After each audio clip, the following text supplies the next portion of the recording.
এই মানুষগুলো ক্ষুধার যন্ত্রণায় মৃত্যুর মুখে ঢলে পড়ছিল। তখন খাবার তাদের সামনে থাকা সত্ত্বেও তারা কেউই খেতে পারছিল না, কারণ চামচগুলো এতটাই লম্বা ছিল যে কেউই খাবারকে নিজের মুখের সামনে আনতে পারছিল না। এই অন্ধকার দুনিয়াতে সব মানুষগুলোই খাবার খাওয়ার জন্য গোল হয়ে বসে থাকতো, আর মাঝখানে একটা খাম্বার উপরে তাদের জন্য গরম স্যুপ ভর্তি একটা বাটি রেখে দেওয়া হয়েছিল।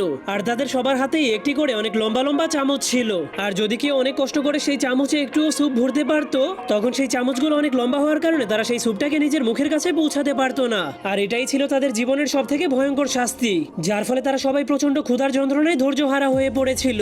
আর একটা লোক তো নিজে খেতে না পারার কারণে অন্য কাউকেও খেতে দিচ্ছিল না, যার ফলে একজন মহিলা তার কারণে সেখান থেকে পড়ে যেতে যেতেও বেঁচে যায়। কিন্তু এরপর সেই মহিলাটা উঠতে গেলেই একজন বৃদ্ধ লোকের সাথে ধাক্কা খেয়ে যায়, যার ফলে তার চামচে থাকা গরম স্যুপগুলো একটা ছেলের গায়ের উপরে গিয়ে পড়ে যায়। এই জন্য ছেলেটা অনেক রেগে সেই বৃদ্ধ লোকের চামচটাকে ভেঙে ফেলে, যার কারণে সেই বৃদ্ধ লোকটার খাবার খাওয়ার শেষ আশাটাও নষ্ট হয়ে যায়। যা দেখার পর একজন বৃদ্ধ মহিলা তার কষ্ট সইতে না পেরে নিজের লম্বা চামচ দিয়ে তাকে খাবার খাওয়াতে